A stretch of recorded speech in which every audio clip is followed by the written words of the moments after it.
Hi everyone, तो आइए अपनी अगली डिडक्शन स्टार्ट करते हैं। बहुत इंपॉर्टेंट डिडक्शन है।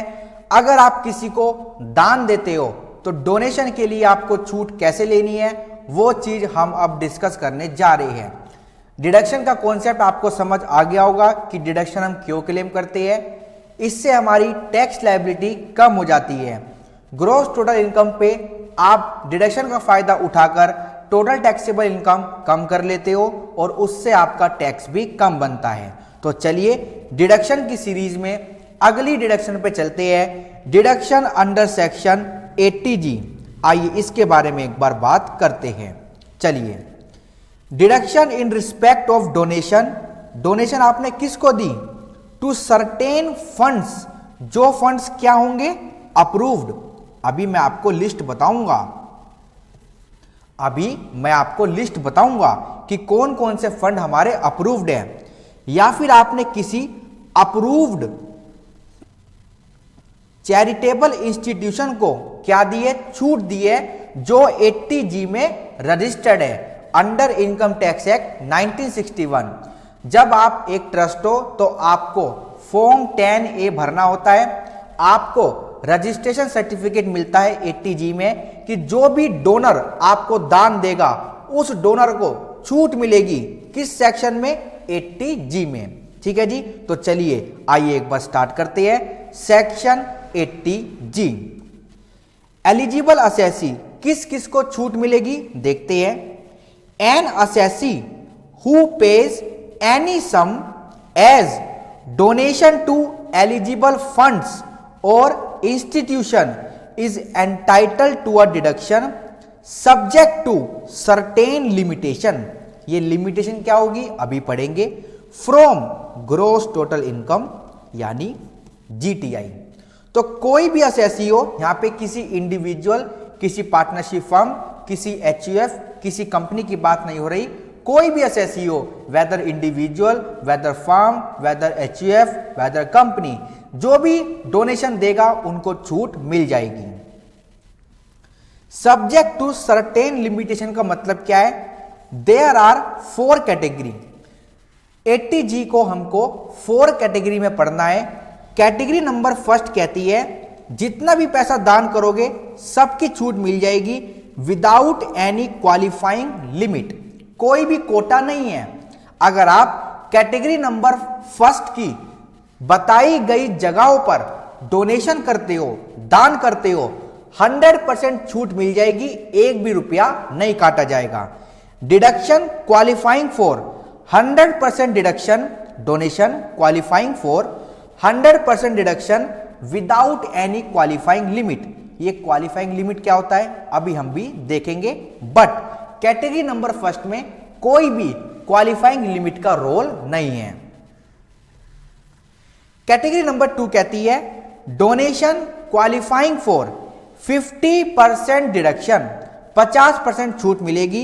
आपने दान करे 1 लाख बट छूट मिलेगी सिर्फ 50,000 की। अगर आपने जो दान करा वो कहां पर करा? कैटेगरी नंबर 2 वाली जगहों पर करा। ठीक है जी, विदाउट एनी क्वालिफाइंग लिमिट। यहां पर भी लिमिट का कोई भी रोल नहीं है। बस याद रखना, यहां पे 1 लाख दान किए तो 1 लाख की छूट मिलेगी, यहां पे 1 लाख दान किए तो 50,000 की छूट मिलेगी। ठीक है जी, चलिए आगे चलते हैं। थर्ड कैटेगरी आपकी आती है donation qualifying for 100% deduction subject to qualifying limit. मतलब क्या हुआ सर, ये तो कैटेगरी नंबर फर्स्ट है। नहीं, कैटेगरी नंबर फर्स्ट कहती है 1 करोड़ दान करो, 1 करोड़ की छूट ले लो। कैटेगरी नंबर 3 कहती है आप सबसे पहले लिमिट निकालो कि आप कितनी डोनेशन दे सकते हो। First find out limit of donation. अरे आप तो करोड़पति हो, कोई बात नहीं, बट लिमिट बताइए इनकम टैक्स ने कि आप अपनी इनकम का, आप अपनी आय का कितना हिस्सा दान कर सकते हो। फिर जितना हिस्सा दान कर सकते हो उसकी छूट मिलेगी।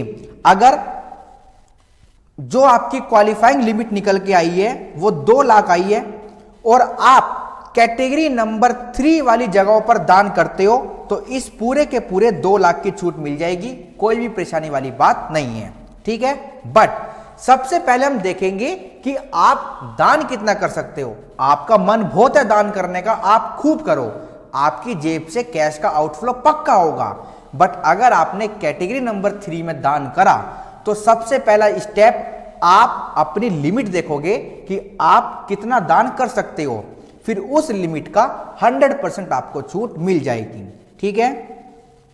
Last category number 4, donation qualifying for 50% deduction subject to qualifying limit. यहां पर भी आप पहले अपनी लिमिट देखो, कितना दान आप कर सकते हो, फिर उसका 50% आपको छूट मिलेगी।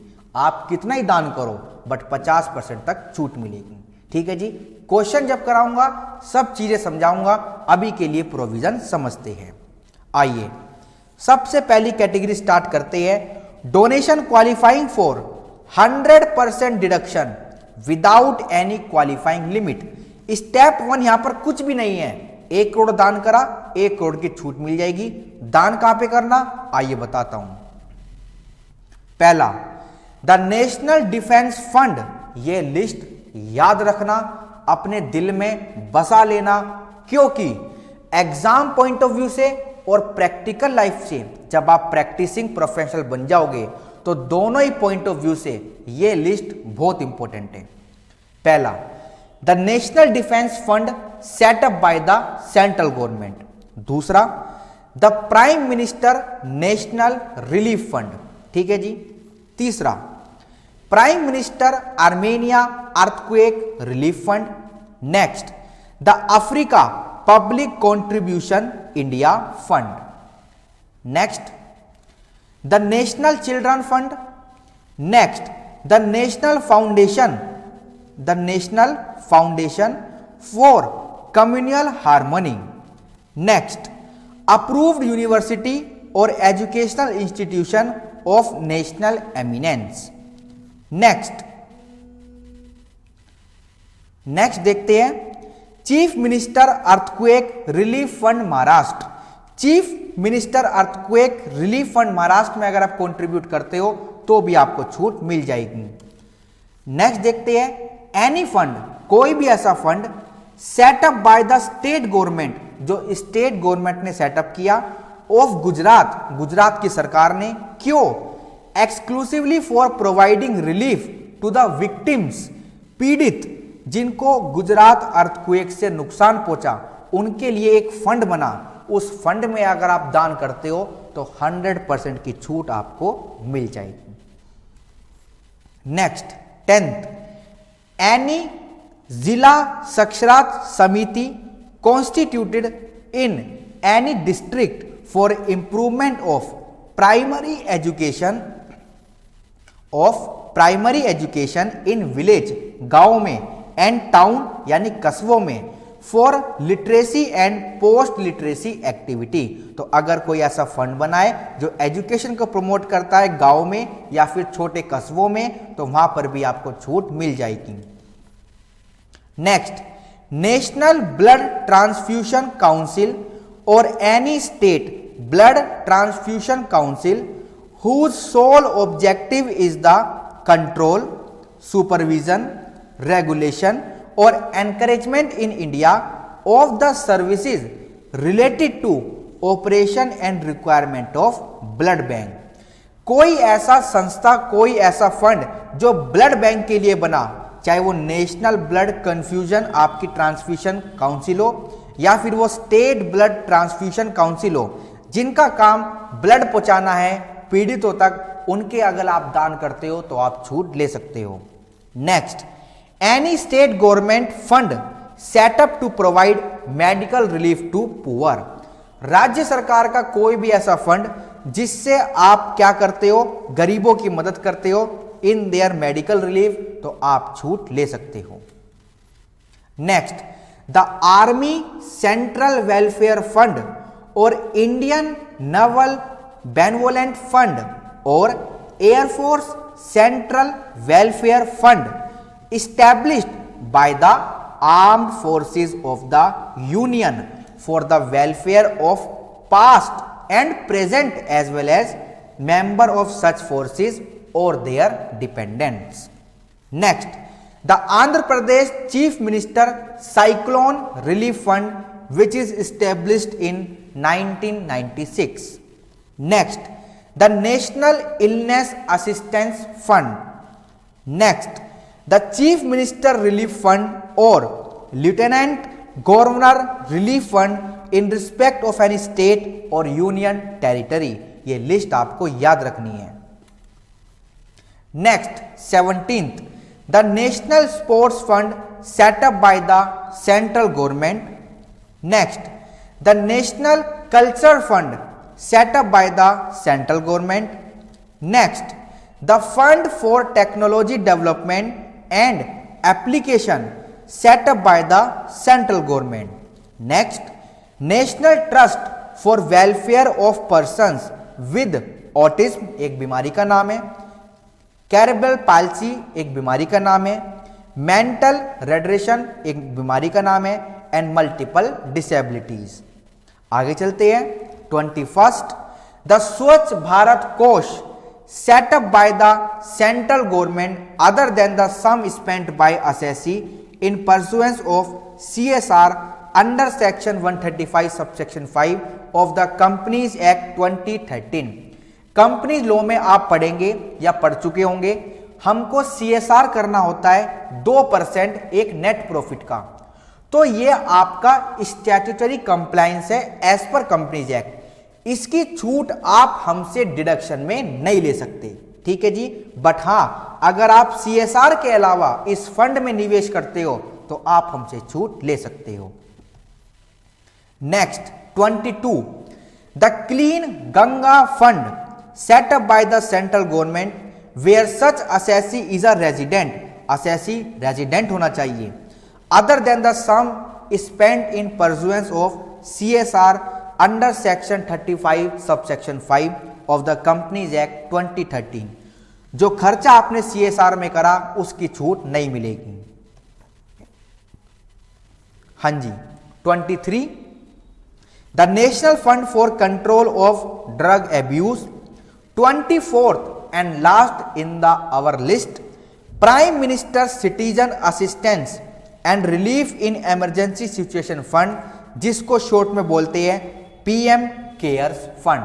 अगर आप इन 24 में से किसी भी फंड में निवेश करते हो तो 1 करोड़ रुपए इन्वेस्ट करो या 1 रुपया दान करो, पूरे के पूरे रुपयों की आपको छूट मिल जाएगी अंडर सेक्शन 80G. ठीक है जी. चलिए अब आगे चलते हैं कैटेगरी नंबर 2 पर. Donation qualifying for 50% deduction without any qualifying limit. Step 1 नहीं देखना, सीधा अगर आपने 1 लाख रुपए दान किए तो 50,000 की छूट आपको मिल जाएगी. ठीक है जी. इसमें आपको सिर्फ 4 हेड पढ़ने हैं. पहला, the Jawaharlal Nehru memorial fund. दूसरा, prime minister drought relief fund. तीसरा, Indira Gandhi memorial trust. And fourth and last, Rajiv Gandhi foundation. इन चारों में आपको सिर्फ 50% की छूट मिलेगी विदाउट एनी क्वालिफाइंग लिमिट. आपको स्टेप 1 पर नहीं जाना, सीधा जो भी आपने दान करा उसका 50% आप हमसे क्लेम कर सकते हो. चलिए नाउ रीड. अब पढ़ते हैं qualifying limit of deduction out of which 100% and 50% shall be decide as per category number 3 and category number 4. तो अब हम कैटेगरी नंबर 3 और कैटेगरी नंबर 4 को देखने जा रहे हैं. सबसे पहले हम क्या देखेंगे, आपकी लिमिट कितनी है, आप दान कितना कर सकते हो. ये आपके ऊपर एक फिक्स लिमिट है. आप खूब पैसा कमाओ, करोड़पति हो, खरबपति हो, बट अगर आप कैटेगरी नंबर 3 वाली जगहों पर दान देना चाहते हो तो स्टेप 1 क्या होगा, नो योर लिमिट. सबसे पहले अपनी लिमिट देखो. ठीक है जी. लिमिट देख ली, आपने दान कर दिया, फिर इस लिमिट का क्या होगा, 100% और 50% आपको अलाउ होगा एज डिडक्शन। ये लिमिट क्या होगी अभी मैं इसके बारे में भी आपको बताऊंगा। चलिए कैटेगरी नंबर 3 को पढ़ते हैं। Donation qualifying for 100% deduction subject to qualifying limit, यानी ये आपका स्टेप 1 है और ये आपका स्टेप 2 है। इसमें देखते हैं कौन कौन से फंड है आपके, सिर्फ 2 ही है। द गवर्नमेंट और to any approved local authority, institution और एसोसिएशन जो क्या काम करते हैं for promotion of family planning. ठीक है जी। दूसरा, sum paid by a company, एक कंपनी ने पैसा दिया, क्यों, एज डोनेशन, किसको, to the Indian Olympic association और एनी अदर एसोसिएशन इंस्टीट्यूशन जो इंडिया में स्टैब्लिश हुई, as may be notified by the government, जिसको सरकार ने नोटिफाई करा कि अगर आप इनको पैसा देते हो तो छूट मिल जाएगी। सरकार कौन, income tax authority, CBDT, central board of direct tax.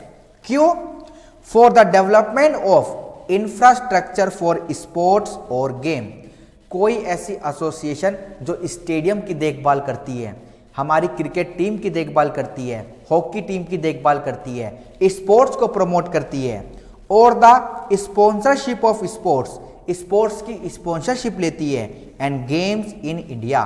तो अगर आप इन दोनों संस्थाओं में से किसी को भी दान देते हो, सबसे पहले स्टेप 1 अपनी लिमिट देखो कितना दान दे सकते हो, उसके बाद 100% आप छूट हमसे ले सकते हो।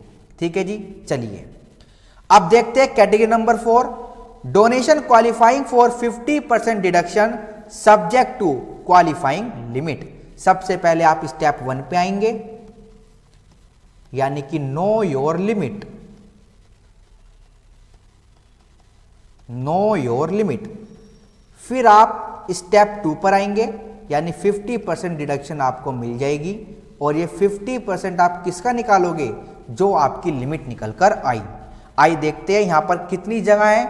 पहला आपका है एनी इंस्टीट्यूशन और फंड इस्टेब्लिश्ड इन इंडिया, जो इंडिया में है, इंडिया में बने हैं, क्यों बने हैं, for charitable purposes fulfilling prescribed condition, जो भी कंडीशन चैरिटेबल ट्रस्ट पे लगती है उनका पालन भी करना पड़ेगा। दूसरा, द गवर्नमेंट और any local authority for utilization for any charitable purpose other than the purpose of promoting family planning, क्योंकि फैमिली प्लानिंग वाली छूट आपकी कहां पर आ गई, वो आपकी कैटेगरी नंबर 3 में आ गई। ठीक है जी। आइए पढ़ते हैं एक बार दोबारा से।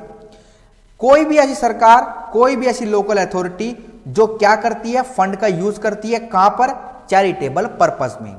तीसरा, any authority constituted in India by और under any other law enacted either for dealing with and satisfying the need for housing accommodation, सबके पास अपना घर होना चाहिए, इसका भी एक हमारे पास संस्था है, अगर आप वहां पर दान करते हो तो कैटेगरी नंबर 4 में आ जाओगे, for the purpose of planning development और इंप्रूवमेंट।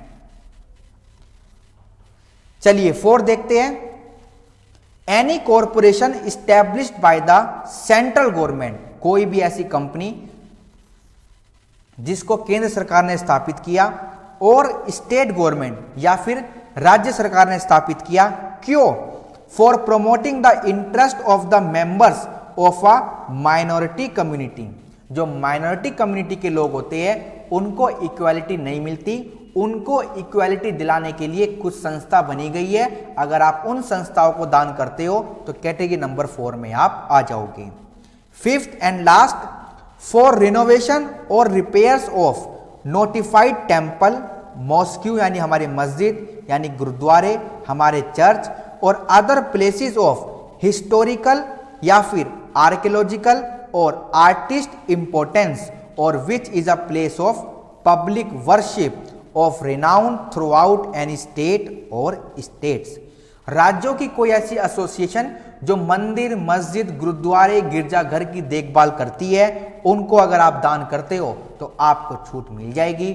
और यहां पे आके चारों कैटेगरी खत्म होती है। पहली कैटेगरी क्या थी, स्टेप 1 नहीं देखना, अपनी लिमिट नहीं देखनी, अगर आप इन जगहों पे निवेश करते हो 100% छूट हमसे ले लो। सेकंड कैटेगरी, कोई लिमिट नहीं देखनी। अगर आप इन चारों जगहों पर निवेश करते हो तो 50% छूट ले लो। थर्ड कैटेगरी, सबसे पहले लिमिट देखो, फिर इन जगहों पे इन्वेस्ट करो और 100% छूट ले लो। फोर्थ कैटेगरी, सबसे पहले अपनी लिमिट देखो, इन जगहों पर इन्वेस्ट करो और 50% हमसे छूट ले लो। आइए अब देखते हैं स्टेप 1 यानी कि वे लिमिट क्या है, क्वालिफाइंग लिमिट क्या है, नो योर लिमिट कैसे निकालनी है। आइए इसके बाद चलते हैं। Let's see meaning of qualifying limit. Qualifying limit का मतलब क्या है? For category number 3 and 4, for category number 3 and 4, ठीक है जी। चलिए क्वालिफाइंग लिमिट देखते हैं। The eligible donation refer to category in 3 and 4 should be aggregate and the sum total should be limited to 10% of adjusted gross total income. तो step 1 पे आप क्या करोगे? 10% निकालोगे, किसका? Adjusted gross total income, AGTI। Sir ये gross total income तो निकालना आता है, आपने सिखाया है, but adjusted gross total income क्या होता है वो अभी सिखाऊंगा, ठीक है जी। This would be the maximum permissible deduction. जो ये 10% है, ये जो 10% है ये एक साथ लगेगी कैटेगरी नंबर 3 में भी और कैटेगरी नंबर 4 में भी। फॉर एग्जाम्पल ये जो 10 लाख है आपका, ये अगर 1 लाख निकल कर आया, ये अगर 1 लाख निकल के आया और कैटेगरी नंबर 3 में आप ऑलरेडी 90,000 रुपए दान कर चुके हो, तो कैटेगरी नंबर 4 पे आप मैक्सिमम कितना दान कर सकते हो? सिर्फ 10,000 का दान कर सकते हो और इसका 50% छूट मिलेगा और इसका 100% छूट आपको मिलेगा। तो ये 10% की लिमिट एग्रीगेट है for category number 3 and category number 4। This would be the maximum permissible deduction and then see 100% और 50% ऑफ सच 10% सम। इस 1 लाख का आपको 100% देखना है और 50% देखना है, ठीक है। नाउ क्वेश्चन इज, अब सवाल आता है what is adjusted GTI? Adjusted gross total income का मतलब क्या है? आइए आपको बताता हूं ये कैसे निकलेगी, इंपॉर्टेंट है। इसके कुछ स्टेप्स आपको फॉलो करने हैं। Steps to be followed for computing adjusted gross total income which are as follows. Step number first क्या कहता है? Compute adjusted total income that is GTI। जैसे ग्रॉस टोटल इनकम निकलती है, पांचों हेड की कंप्यूटेशन करके, क्लबिंग और सेट ऑफ के प्रोविजन लगा के जब ग्रॉस टोटल इनकम आ जाती है, उसमें से भी आप माइनस करो ये सारी चीज, उसमें से भी आप माइनस करो ये सारी चीज। क्या माइनस करो? सारी डिडक्शन एक्सेप्ट 80G।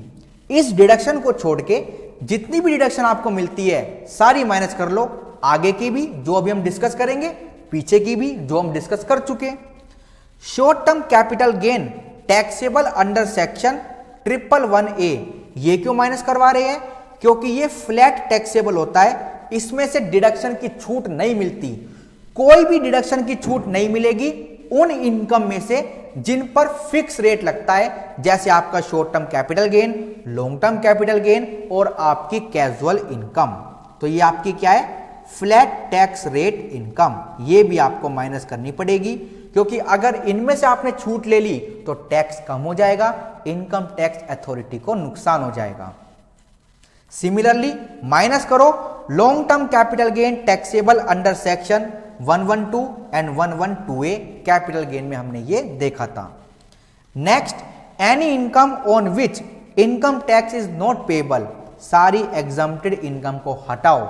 उसके बाद जो आपका सम आएगा वो आपका होगा एडजस्टेड ग्रॉस टोटल इनकम, ठीक है जी। तो GTI में आपको ये सारी एडजस्टमेंट करनी है। आप एडजस्टेड ग्रॉस टोटल इनकम पर आ जाओगे। स्टेप 2 उसका 10% निकालोगे। Step 3 calculate the actual donation which is subject to qualifying limit total of category 3 and category 4 shown in the table above. फिर आप देखो कि कैटेगरी नंबर 3 में कितना दान दिया और कैटेगरी नंबर 4 में कितना दान दिया, क्योंकि इनमें से जो भी लोअर होगा, लोअर का मतलब क्या है, अप टू 10% तक की छूट आपको मिलेगी, उसके बाद 100% और 50% का क्वेश्चन आएगा।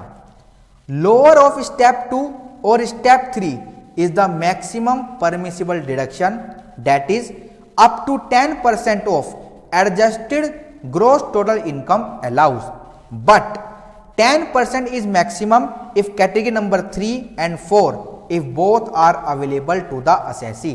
मैंने आपको बताया था पिछली स्लाइड में कि ये जो 10% है ये दोनों का एग्रीगेट है। आगे चलते हैं, लास्ट स्टेप क्या है, उसके बाद आपको देखना है कि 100% की छूट मिलेगी या फिर 50% की। The set deduction is adjusted first against donation qualifying for 100% deduction for better tax planning. ये कह रहे हैं जो ये 10% की लिमिट आई है इसको सबसे पहले कैटेगरी नंबर 3 पे लगाना, क्योंकि वहां पे 100% की छूट मिलती है, आपका टैक्स कम होगा। Thereafter 50% of balance qualify for deduction under section 80G। I hope पूरा का पूरा आपको 80G समझ आया होगा। एडजस्टेड ग्रोस टोटल इनकम निकालना बहुत इजी है, बस आपको ये चारों एडजस्टमेंट करनी है। चलिए आगे चलते हैं, last point of the section. Important point क्या कहता है, अगर आपने डोनेशन काइंड में दी, आपने कोई एसेट दे दिया, कोई मशीन दे दी, कोई फर्नीचर दे दिया, कोई सामान दे दिया, तो उसके लिए कोई भी छूट नहीं मिलेगी। डोनेशन मॉनेटरी होनी चाहिए, यानी खाते में ट्रांसफर होनी चाहिए। कैश में भी अप टू 2000 तक आप दे सकते हो, उसके बाद आपको कोई भी छूट नहीं मिलेगी। No deduction shall be allowed in respect of donation of any sum exceeding ₹2000, मतलब अप टू 2000 तक कैश में अलाउ है। Up to 2000 allow in cash unless such sum is paid by any mode other than cash. आप जब भी payment करो तो account पे ही चेक से करो, अकाउंट पे ही बैंक ड्राफ्ट से करो, या फिर आप नेट बैंकिंग का यूज करो। ठीक है जी, इसी के साथ ये सेक्शन होता है खत्म। बहुत इंपॉर्टेंट सेक्शन है, नॉर्मल लाइफ से भी और आपके प्रैक्टिसिंग करियर से भी। जब आप किसी की आयकर की रिटर्न बनाओगे तो कंपनियां तो बहुत दान देती है, मंदिरों में, मस्जिदों में, चैरिटेबल संस्थाओं पे, तो वहां पे ये सेक्शन आपको बहुत ज़्यादा मदद करने वाला है। किसी ट्रस्ट का काम करोगे तब भी आपको 80G बहुत देखने को मिलेगा।